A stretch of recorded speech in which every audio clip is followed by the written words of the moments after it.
All right. LDWMMAC, boy. Let me take a quick sip of this brew, this Jamaican tea. Let me take a sip of this Jamaican tea as I go in to roast one Hype Job Harrison. The Honorable Coach Shelton Harrison resides, of course, Judge. Boy, that's good. The Honorable Coach Shelton Harrison resides over this case. I'm judge, jury, and executioner when it comes to Hype Job ass Harrison. Okay, folks. Shout out to Holly Holm. Okay? I got to say shout out to Holly Holm.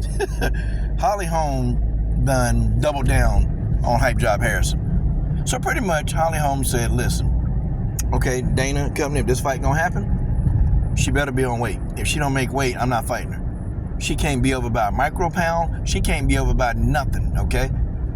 Holly Holm pretty much said, listen, if you can't make this weight, okay, then it's over. And it's not, Holly Holm isn't doing that as a but everybody, including me, Holly Holm, every MMA pundit, they don't actually believe that Kayla can make this weight, okay? She damn near killed herself making 145. They don't believe that Kayla Harrison can do it. And, she may do it, but man, it's going to come at a cost to her health. Definitely, her health is going to be affected. And I don't know, maybe she got a good nutritionist team that can help her safely make the weight. I don't know. But I know it's going to take a lot for her to make this weight, and it's not going to be safe. So Holly is kind of saying it like, well, okay, if you do fight me, you better make the weight. Saying is, I don't believe you'll make the weight anyway. And that's Holly Holm's mindset. She don't believe it. I don't believe it. We don't believe it, okay? Now the thing of it is too, guys, is that we have to look at what's going on here, okay? If Kayla Harrison comes in overweight, which she probably will, even say if she come in at 137, now the allowable limit is 136. The fight is contracted for 135, but you can come in at 136 pounds. Let's say if Kayla comes in at 137, Holly Holm is like, I'm not taking a fight. And they're going to use that to release Holly Holm from a UFC contract. If Holly Holm don't take this fight at UFC 300, if Kayla is over by a few pounds, they're going to release Holly. And I'm going to tell you, that's what they're going to do.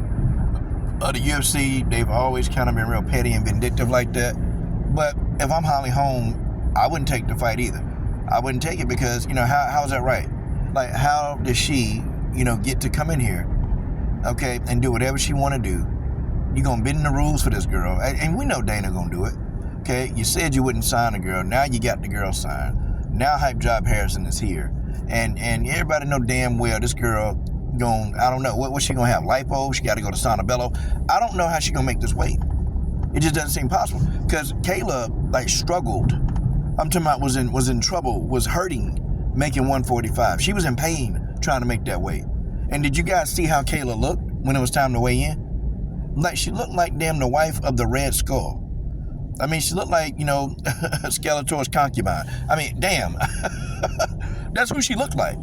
And so you start thinking, man, okay, I don't know if Kayla can make this. I don't know if she can make this, Then you start thinking, well, will she ever fight people like Juliana Pena? Well, because we were thinking everybody got to move up. And see, Holly Holm was like, nope, I'm not fighting at 145. Because, see, when they first presented this to Holly, they wanted them to fight at 145, and Holly said, no, I'm not going back up there. And I don't blame Holly. Holly made it really, really tough to make this fight. And more people would say, well, Holly was being impossible in negotiations. No. Why are you going to give the wife of Frankenstein, Kayla, why are you going to give her an advantage?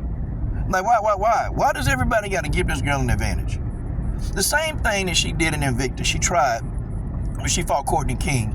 She wanted to fight Courtney King at a catchweight, at 150, and Courtney said, no, I'm not doing that. And they forced Kayla to fight at 145 pounds. Wow. Why does Holly need to give Kayla Harrison an advantage? I don't think she needs to. It's not Holly's obligation. And Holly's already stated, I'm not going back up to 145. See, in the beginning, Holly Holm never wanted to fight Jermaine Durandame for the inaugural title, for the 145 champion. She didn't want to do it. But Dana sweetened the deal.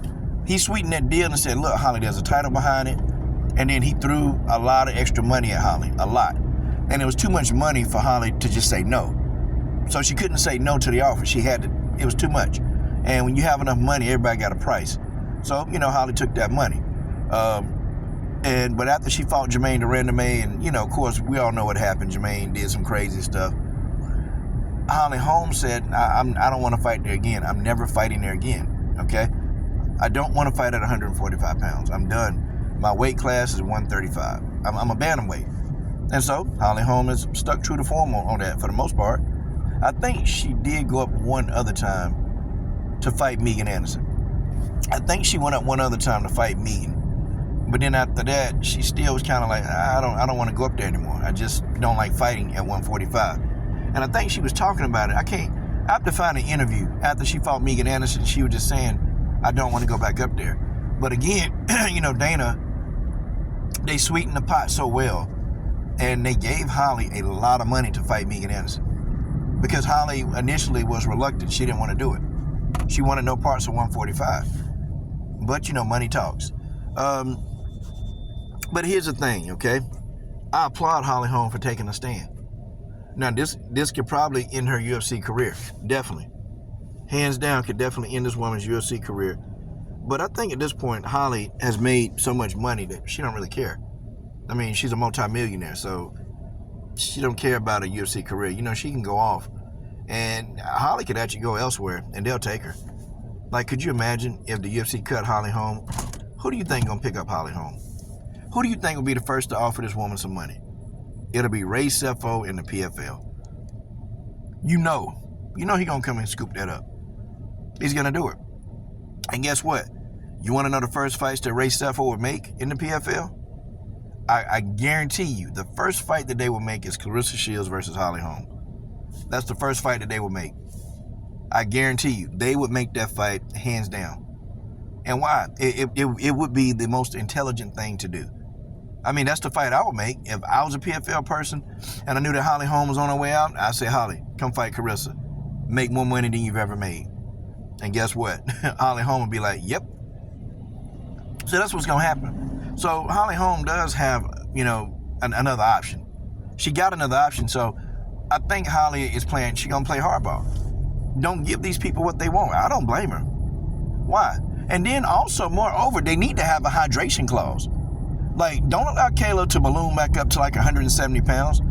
Like she doing a PFL, she'll come in at 155 and then she'll balloon up to like 170 to 180 and then come in and have a distinct advantage, man. It better be a hydration clause in there, okay? Don't allow Kayla to balloon up, because she'll get in there and do it too, to have every damn advantage. Nope, if you're going to be a bantamweight, then it need to be, she cannot be allowed to go beyond 140 pounds on the fight night. Okay, that's got to be the limit. No. You make her fight you on an even playing field. You make this woman fight you on an even playing field. You don't give her no advantages. Don't give her no advantages, because she brought her ass over here to the UFC. And I wonder, and then I start wondering, well, is Dana, are they gonna populate a division around Kayla at 145 pounds? We got our answer to that. I mean, it appears to be no. It appears to be no. So how many fights do you think that Kayla can fight at 135 pounds? It's going to be just like the whole Chris Cyborg situation revisit. Because they was trying to get Chris to make 135. And Chris Cyborg legit almost died. Like, I'm not even playing. Like, I'm not saying it sarcastically. Like, Chris almost died trying to make 135 pounds. And the most that Chris could ever get down to was 139. And remember, that was when she fought Lena Landsberg. And Lena Landsberg, graciously agreed to a catchweight of 140. She agreed to a catchweight because Chris Cyborg could not make the weight. And there's going to be another scenario like that. Okay? It's going to be just like that. And is it going to be safe? No, that's not going to be safe. Yes, you'll have all these nutritionists tell Kayla is safe, you can make it. And these people, they'll say anything to make that bread. They'll say it. Okay? It's not going to be safe. I can tell you that now. It will not be safe. And, Kayla better watch out. She better watch out, man. But don't give Kayla no advantage. I wouldn't do it. Me as a fighter, I'll make Kayla earn every advantage that she try to get. You're going to earn. If you're going to beat me, you're going to earn this victory. You will not beat me based on your name and based on your ability to get big and just bully people around. Nope, you finna fight it the same way that I'm fighting at, and you're gonna hydrate to the same way that I'm hydrating to.